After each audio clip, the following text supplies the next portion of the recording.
नमस्कार दोस्तों अगर आपको दिल्ली कैपिटल्स और गुजरात टाइटंस के बीच खेला गया आईपीएल 2024 का 40वां और एक और सबसे रोमांचक महामुकाबला पसंद आया हो तो इस वीडियो को आप एक लाइक जरूर करें। इस वीडियो का लाइक टारगेट 400 लाइक है, तो इस वीडियो को आप दिल से लाइक जरूर करें। दोस्तों, आईपीएल 2024 के 40वें और एक और सबसे रोमांचक महामुकाबले में आईपीएल इतिहास की दो सबसे बड़ी टीमें एक दूसरे से भिड़ी। इस बार ऋषभ पंत की दिल्ली कैपिटल्स के सामने शुभमन गिल की गुजरात टाइटंस की टीम खड़ी थी।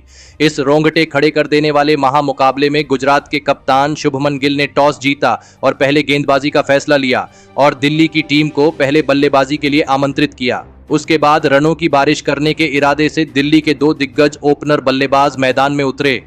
पृथ्वी शॉ और जैक फ्रेजर मेगर्क के कंधों पर इस महामुकाबले में अपनी टीम को एक विस्फोटक ओपनिंग शुरुआत दिलाने की बहुत ही बड़ी जिम्मेदारी थी और दिल्ली की इस ओपनिंग जोड़ी ने मैदान में उतरते ही विस्फोटक बल्लेबाजी करना शुरू कर दिया था। खास करके जैक फ्रेजर मेगर्क इस मुकाबले में भी धमाकेदार बल्लेबाजी कर रहे थे। पारी के दूसरे ही ओवर में जैक फ्रेजर मेगर्क ने संदीप वॉरियर को एक चौका और एक शानदार छक्का लगा दिया था, लेकिन फिर संदीप वॉरियर ने ही अपनी अगली ही ओवर में जैक फ्रेजर मेगर्क को नूर अहमद के हाथों कैच आउट कर दिया। जैक फ्रेजर मेगर्क 14 गेंद में 23 रन बनाकर आउट हो गए। जैक फ्रेजर मेगर्क के आउट हो जाने के बाद अब दिल्ली की टीम की तरफ से अक्षर पटेल को बल्लेबाजी के लिए भेजा गया, लेकिन संदीप वॉरियर ने अपनी इसी ओवर में दिल्ली के दूसरे ओपनर बल्लेबाज पृथ्वी शॉ को भी नूर अहमद के ही हाथों कैच आउट कर दिया। पृथ्वी शॉ 7 गेंद में 11 रन बनाकर आउट हो गए। संदीप वॉरियर ने अपने एक ही ओवर में दिल्ली के दोनों ही ओपनर बल्लेबाजों को आउट कर दिया था। अब विकेट गिरने के बाद शे होप बल्लेबाजी करने मैदान में उतरे और फिर शे होप ने अक्षर पटेल के साथ मिलकर दिल्ली की इस पारी को संभालने की पूरी कोशिश करी, लेकिन फिर एक बार गेंदबाजी पर आए संदीप वॉरियर ने शे होप को भी राशिद खान के हाथों कैच आउट करके दिल्ली के टॉप ऑर्डर की धज्जियां उड़ा दी। शे होप 6 गेंद में 5 रन बनाकर आउट हो गए। अब दिल्ली की टीम बहुत ही बड़ी मुसीबत में थी। संदीप वॉरियर ने अकेले के दम पर इस मुकाबले में दिल्ली की पूरी बल्लेबाजी को दबाव में डाल दिया था। अब दिल्ली के कप्तान ऋषभ पंत बल्लेबाजी करने में मैदान में उतरे थे, लेकिन एक छोर पर बल्लेबाजी कर रहे अक्षर पटेल इस मुकाबले में गजब की बल्लेबाजी कर रहे थे। तो वही उनका साथ देने आए दिल्ली के कप्तान ऋषभ पंत ने भी आते ही अपने बल्ले से बड़े शॉट खेलना शुरू कर दिया था। अक्षर पटेल और कप्तान ऋषभ पंत की इस जोड़ी पर अब दिल्ली की इस मुकाबले में पूरी बल्लेबाजी टिकी हुई थी और दिल्ली की इस जोड़ी ने गुजरात की खतरनाक गेंदबाजी के सामने हार नहीं मानी और धमाकेदार बल्लेबाजी करना शुरू कर दिया। कप्तान ऋषभ पंत इस मुकाबले में शानदार फॉर्म में नजर आ रहे थे। दोनों के बीच बन रही यह साझेदारी देखकर अब गुजरात के कप्तान शुभमन गिल भी दबाव महसूस करने लगे थे। दिल्ली की यह साझेदारी लगातार मजबूत होती जा रही थी और फिर इसी बीच दोनों की 50 रनों की शानदार साझेदारी भी पूरी हो गई। दोनों की साझेदारी को तोड़ने के लिए लखनऊ का हर एक गेंदबाज अपनी पूरी जी जान लगा रहा था, लेकिन इसके बावजूद अक्षर पटेल और ऋषभ पंत की यह जोड़ी गुजरात की गेंदबाजी पर लगातार रन बना रही थी। अब गुजरात का हर एक गेंदबाज बैकफुट पर था। अक्षर पटेल और ऋषभ पंत की जोड़ी अब गुजरात की टीम के लिए एक बड़ा खतरा बन चुकी थी और फिर इसी बीच अक्षर पटेल ने एक शानदार चौका लगाते हुए अपना इस मुकाबले का सबसे महत्वपूर्ण अर्धशतक पूरा कर लिया। अब दिल्ली के दोनों ही खिलाड़ियों ने गुजरात की गेंदबाजी पर बड़े शॉट खेलना शुरू कर दिया था। मोहित शर्मा की एक ही ओवर में कप्तान ऋषभ पंत ने 2 गजब के छक्के लगा दिए थे, तो वही उसकी अगली ही ओवर में नूर अहमद को भी अक्षर पटेल ने 2 लगातार अद्भुत छक्के लगा दिए और इसी के साथ दोनों की 100 रनों की गजब की साझेदारी भी पूरी हो गई। लेकिन इसी ओवर में नूर अहमद ने सेट हो चुके अक्षर पटेल को साई किशोर के हाथों कैच आउट कर दिया। अक्षर पटेल 43 गेंदों में 66 रनों की शानदार पारी खेलकर आउट हो गए। गुजरात की गेंदबाजी ने एक अहम मौके पर दिल्ली की इस बड़ी साझेदारी को तोड़ दिया था। अब बल्लेबाजी के लिए ट्रिस्टन स्टब्स मैदान में उतरे और ट्रिस्टन स्टब्स ने आते ही पहली गेंद पर एक शानदार चौका लगा दिया। तो वहीं इसी बीच कप्तान ऋषभ पंत ने एक शानदार छक्का लगाते हुए अपना इस मुकाबले का तूफानी अर्धशतक पूरा कर लिया। अब कप्तान ऋषभ पंत और ट्रिस्टन स्टब्स के कंधों पर आखिरी बचे ओवरों में अपनी टीम को एक बड़े लक्ष्य तक पहुंचाने की पूरी जिम्मेदारी आ चुकी थी और इस पारी के 19वें ओवर में ट्रिस्टन स्टब्स और कप्तान ऋषभ पंत ने मिलकर 2 छक्के और 2 चौके लगाते हुए 22 रन बना लिए। तो वही इस पारी के अंतिम ओवर में दिल्ली के कप्तान ऋषभ पंत ने अविश्वसनीय बल्लेबाजी करते हुए मोहित शर्मा की इस ओवर में एक चौका और 4 हैरतअंगेज छक्के लगाते हुए इस ओवर में 31 रन बना लिए। दिल्ली के कप्तान ऋषभ पंत की हैरान करने वाली बल्लेबाजी ने पूरा मुकाबला बदल दिया था और फिर कप्तान ऋषभ पंत की इसी कप्तानी पारी की वजह से दिल्ली की टीम ने 224 रनों का एक विशाल लक्ष्य गुजरात की टीम के आगे रखा। उसके बाद दिल्ली से मिले 225 रनों के सबसे बड़े लक्ष्य का पीछा करने गुजरात के 2 दिग्गजों ओपनर बल्लेबाज मैदान में उतरे। रिद्धिमान साहा और कप्तान शुभमन गिल के कंधों पर इस विशाल लक्ष्य का पीछा करते हुए अपनी टीम को एक शानदार ओपनिंग शुरुआत दिलाने की बहुत ही बड़ी जिम्मेदारी थी। लेकिन गुजरात की इन उम्मीदों को दिल्ली की तेज गेंदबाजी ने पारी के शुरुआती ओवरों में ही तोड़ दिया और गेंदबाजी पर आए एनरिक नोरकिया ने बेहतरीन फॉर्म में चल रहे गुजरात के कप्तान शुभमन गिल को अक्षर पटेल के हाथों कैच आउट कर दिया। कप्तान शुभमन गिल 5 गेंद में 6 रन बनाकर आउट हो गए। अपने कप्तान को जल्दी खोने के बाद अब गुजरात की टीम की तरफ से साई सुदर्शन बल्लेबाजी के लिए मैदान में उतरे और फिर यहां से रिद्धिमान साहा और साई सुदर्शन की इस जोड़ी ने दिल्ली की गेंदबाजी पर रन बनाना शुरू कर दिया। दोनों ही खिलाड़ी इस मुकाबले में गजब के फॉर्म में नजर आ रहे थे। खास करके रिद्धिमान साहा के बल्ले से लगातार बड़े शॉट देखने को मिल रहे थे। पारी के तीसरे ओवर में खलील अहमद को रिद्धिमान साहा ने 2 चौके और एक शानदार छक्का लगा दिया था। तो वही साई सुदर्शन भी इस मुकाबले में गजब के फॉर्म में नजर आ रहे थे। देखते ही देखते दोनों की 50 रनों की साझेदारी भी पूरी हो गई। इस साझेदारी को देखकर दिल्ली के कप्तान ऋषभ पंत दबाव महसूस करने लगे थे। अब दोनों ही गुजरात की यह बल्लेबाज अब मैदान में पूरी तरह सेट हो चुके थे और आसानी से दिल्ली की गेंदबाजी पर रन बना रहे थे।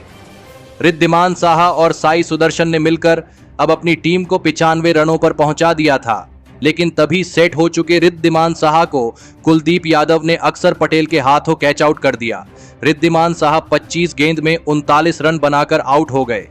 कुलदीप यादव ने एक महत्वपूर्ण मौके पर आकर इस गुजरात की सबसे बेहतरीन साझेदारी को तोड़कर दिल्ली की गेंदबाजी की इस मुकाबले में वापसी करवा दी थी। लेकिन तभी दूसरे छोर पर शानदार बल्लेबाजी कर रहे साई सुदर्शन ने अपना इस मुकाबले का लाजवाब अर्धशतक पूरा कर लिया। लेकिन उसके अगली ही ओवर में अक्षर पटेल ने नए बल्लेबाज अजमत उमरजाई को भी जैक फ्रेजर मैगर के हाथों कैच आउट कर दिया। अजमत उमरजाई 2 गेंद में बस 1 रन बनाकर आउट हो गए। अब गुजरात की टीम को एक के बाद एक 2 बड़े झटके लग चुके थे। दिल्ली की गेंदबाजी ने अब गुजरात की बल्लेबाजी पर दबाव बना दिया था। अब डेविड मिलर बल्लेबाजी करने मैदान में उतरे और डेविड मिलर ने आते ही एक लाजवाब छक्का लगा दिया था। सेट हो चुके साई सुदर्शन के साथ मिलकर डेविड मिलर ने गुजरात की पारी को संभालने की पूरी कोशिश करी। लेकिन तभी गेंदबाजी पर आए रसिक सलाम ने दिल्ली की टीम के लिए सबसे बड़ा खतरा बन चुके साई सुदर्शन को अक्षर पटेल के हाथों कैच आउट कर दिया। साई सुदर्शन 39 गेंदों में 65 रनों की तूफानी पारी खेलकर आउट हो गए। दिल्ली की टीम को अब गुजरात का एक बड़ा विकेट मिल चुका था। अब गुजरात की टीम दबाव में थी। अब बल्लेबाजी के लिए शाहरुख खान को भेजा गया था। लेकिन रसिक सलाम ने अपनी अगली ही ओवर में शाहरुख खान को भी ऋषभ पंत के हाथों कैच आउट कर दिया। शाहरुख खान 5 गेंद में 8 रन बनाकर आउट हो गए। मुकाबला पूरी तरह दिल्ली के कब्जे में था। दिल्ली के कप्तान ऋषभ पंत अपने गेंदबाजों से बहुत ही ज्यादा खुश नजर आ रहे थे। अब बल्लेबाजी के लिए राहुल तेवातिया मैदान में उतरे। एक छोर पर बल्लेबाजी कर रहे डेविड मिलर गजब के शॉट खेल रहे थे। लेकिन रिक्वायर्ड रन रेट का दबाव गुजरात की बल्लेबाजी पर साफ दिख रहा था और इसी दबाव के चलते नए बल्लेबाज राहुल तेवातिया को भी कुलदीप यादव ने ऋषभ पंत के ही हाथों कैच आउट कर दिया। राहुल तेवतिया 5 गेंद में 4 रन बनाकर आउट हो गए। अब गुजरात की टीम ने अपने 6 बड़े बल्लेबाजों को खो दिया था। मुकाबला अब गुजरात की टीम के हाथ से निकल रहा था। अब गुजरात को आखिरी 4 ओवरों में 73 रनों की जरूरत थी। अब राशिद खान बल्लेबाजी करने मैदान में उतरे थे। लेकिन इस पारी का 17वां ओवर डालने आए एनरिक नोरकिया कि इस ओवर में डेविड मिलर ने ऐसी तूफानी बल्लेबाजी करके दिखाई जिसने सभी को हैरान कर दिया। एनरिक नोरकिया की इस ओवर में डेविड मिलर ने 1 चौका और 3 शानदार छक्के लगाते हुए इस ओवर में 24 रन बना लिए थे। तो वही इसी के साथ डेविड मिलर ने अपना इस मुकाबले का अद्भुत अर्धशतक भी पूरा कर लिया था। अब गुजरात को जीत के लिए आखिरी 3 ओवरों में 49 रनों की जरूरत थी। अब गुजरात की जीत की पूरी उम्मीद डेविड मिलर के ऊपर टिकी हुई थी। लेकिन पारी के 18वें ओवर में गेंदबाजी पर आए मुकेश कुमार ने गुजरात की आखिरी उम्मीद को भी तोड़ दिया और डेविड मिलर को रसिक सलाम के हाथों कैच आउट कर दिया। डेविड मिलर 23 गेंद में 55 रन बनाकर आउट हो गए। अब गुजरात का यहां से जीतना लगभग नामुमकिन हो चुका था।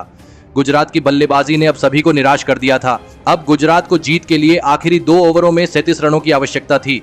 विकेट गिरने के बाद साई किशोर बल्लेबाजी करने मैदान में उतरे थे, लेकिन पारी के 19वें ओवर में गेंदबाजी पर आए रसिक सलाम के इस ओवर में राशिद खान और साई किशोर ने हार नहीं मानी और ऐसी धमाकेदार बल्लेबाजी करना शुरू कर दिया जिसने सभी के होश उड़ा दिए। खास करके साई किशोर ने इस ओवर में 2 लाजवाब छक्के लगा दिए, लेकिन इस ओवर की आखिरी गेंद पर रसिक सलाम ने साई किशोर को क्लीन बोल्ड कर दिया।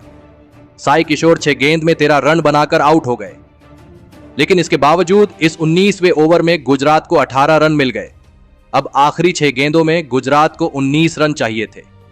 गुजरात की बल्लेबाजी के गजब के प्रदर्शन ने अब इस मुकाबले को और भी ज्यादा रोमांचक बना दिया था।